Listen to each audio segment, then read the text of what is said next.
Good evening, humans. Tyrannosaurusmoth here, and tonight we're taking a look at the Mythic Legions Poxxus wave Aracagorr figure from the Four Horsemen. Let's do this. Aesthetically speaking, this figure is positively gorgeous, and it's Four Horsemen, so we don't really expect any less there. Yeah, insane amounts of sculpt. I mean, you know, the Four Horsemen have worked for various like major toy companies, and just they've done all this work. Mythic Legions is their baby, and just it shows. There's just so much going on here with the sculpt all around. Really love the way they did the scales here, where you get variation between the front of the torso, and then that kind of changes on the sides, and the back you get more of that kind of crocodilian texture with the scales, and just fantastic work. The tail really drives home that whole crocodilian look, and I am a huge fan of that. So fantastic work there. We get the look of the face, and just full on, very much classic European style dragon, with just tons of accents, and the kind of segmented horns, and yeah, just so much good stuff. We even get fully sculpted and painted inside of the mouth, so you can even see the uvula there. Just really great amounts of detail. Teeth with all kind of separate lengths and just positions, everything individually painted as well. Just could not get better than that. And then we get to just the colors, and oh man, I love the colors here. This really nice deep blue for kind of the main part of the scales. Obviously it gets a lot lighter here towards the chest and abs, and then we get these nice touches of violet kind of running through and down through the tail with that metallic sheen, and just beautifully done. And speaking of metallics, we do have the armor here, which is clearly kind of a kind of bronze sort of look with a really nice patina added to it, and it's very realistic looking as well, which leads us to the straps. And I'm pretty sure this is plastic, but it looks and feels like leather, which is impressive as all hell. So just crazy stuff. Then we get stuff like the belt buckle, lots of nice detail here with the sculpt, very crisp.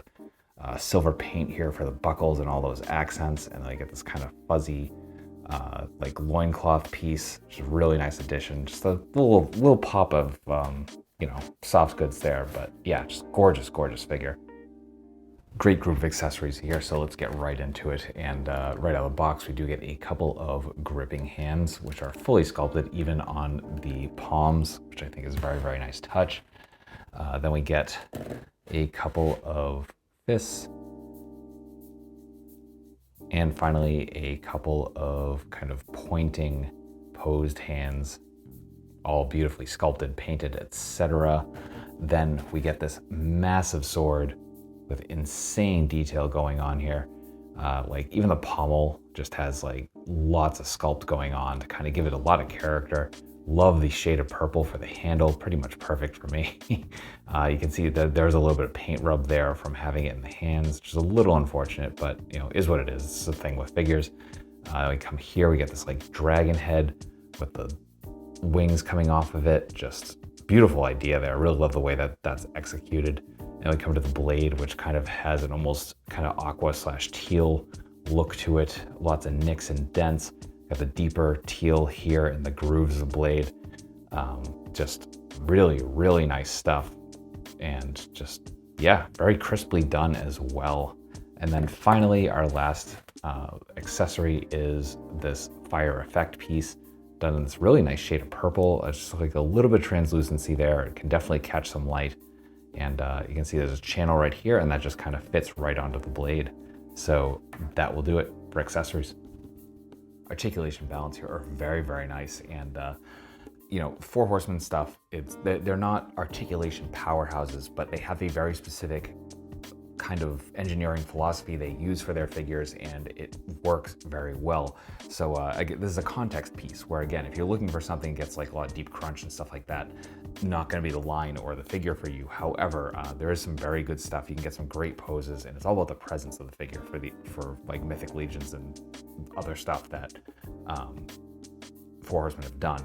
So as you can see, we're holding a freestanding kick. Like, nothing, the tail is not holding that. I was impressed. They're really nice, dialed in, like tensity in the joints. So I'm very happy about that. Nice wide feet as well.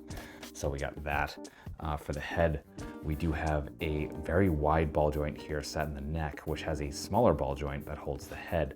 So as you can see, we're kind of turned to the side there right now. It does take a lot of force, and there's a lot of sharp points here in the sculpt. So you gotta be careful. So up, we're looking about that far. We can get pretty much all the way down, which is also nice. Bring it back to neutral, and then we get some side to side. So this is such a tall figure. So as you can see, we're looking to the side there. Kind of bring that over here, which is awesome. We do get an articulated jaw, as we saw earlier. Opens up all the way, shuts all the way as well. For our arms, we can actually remove these pauldrons. So as you can see, we are just hinge and swivel, and then come up to about here. So not quite RT, but we're definitely close. Then we come to the elbows. We are single jointed. We're coming to just about 90. We do get some rotation there as well. Then for the hands, we do get hinge, very heavy detents. So I'm not even gonna force that, but I'll hinge and swivel. Then we get what appears to be a ball joint here at the diaphragm. And that's actually where we're getting a rotation in the torso. So you can see that's where that turns. We're not really getting any crunch whatsoever. As you can see, it runs right into the sculpt, nothing back. Get this tiniest bit of tilt side to side. And then we do have rotation here, or I think it's a kind of swivel going on here at the waist, but definitely does not move, especially with the belt on it. Then we get to the hips and almost full splits. Beautiful range there. Our front kick, not quite 90, but still very, very nice. We do get a thigh swivel because these are true ball joints with that kind of assembly going on there. So as you can see, we are single jointed at the knees. So we're not quite hitting 90, but we, yeah, pretty much get there. We do get some rotation, but not really any like side to side. Come to the feet, and we get some really nice point, some beautiful forward, and some fantastic rocker. And then finally, the tail is actually a very interesting situation where it is a separate piece. As you can see, those glutes. And there's kind of a circle that has a break in it, and you kind of like just work it in there and kind of attach it around the stem that goes to the torso. So there's that. So that kind of moves side to side-ish. And then you do get a swivel here mid-tail. So that will do it for articulation. Getting into size comparisons, here he is with some other giant fantasy-styled characters. With some domestics. With some imports. With some other monsters. Finally, with articulated icons Oni and yours truly in human form as the Valverse Action Force figure. So my final thoughts on the Mythic Legions Aracagorr figure from the Four Horsemen is that this is an awesome figure. Just really, really good stuff with the aesthetics being positively gorgeous, some great accessories, some pretty fun articulation. And, you know, I'll be the first to admit that, like, you know, I'm very picky choosy with the Mythic Legion stuff. I'm definitely not as into it as a lot of others, but like when they hit it out of the park with something like this, I've got to go for it. And I'd be remiss to not say that I'm hoping that this buck in this kind of form factor does kind of pave the way, because they have not been too shy about doing Motu homages, that we kind of get a Mythic Legions version of their own Motu character. Because, I mean, look at it. Like, that's begging to be done, and I really hope it goes that route at some point. But for right now, for this, could not recommend it enough. Absolutely, if you're a Mythic Legions fan. But if you just like big, hulking, like reptilian monster characters, this is a beautiful piece of work. So yeah, highly recommend it. It is available on a few different online resources at the moment, so I'll have a link or two in the description below, so check that out if you're interested. And that being said, I hope you found this review informative and somewhat entertaining, and if you did, please come on back, because I do multiple reviews a week of action figures related to tokusatsu, dinosaurs, monsters, pro wrestling, and more. So if any of that appeals to you, come on back. Let's just escape this world talking about some beautiful, beautiful plastic like this, and just have some fun.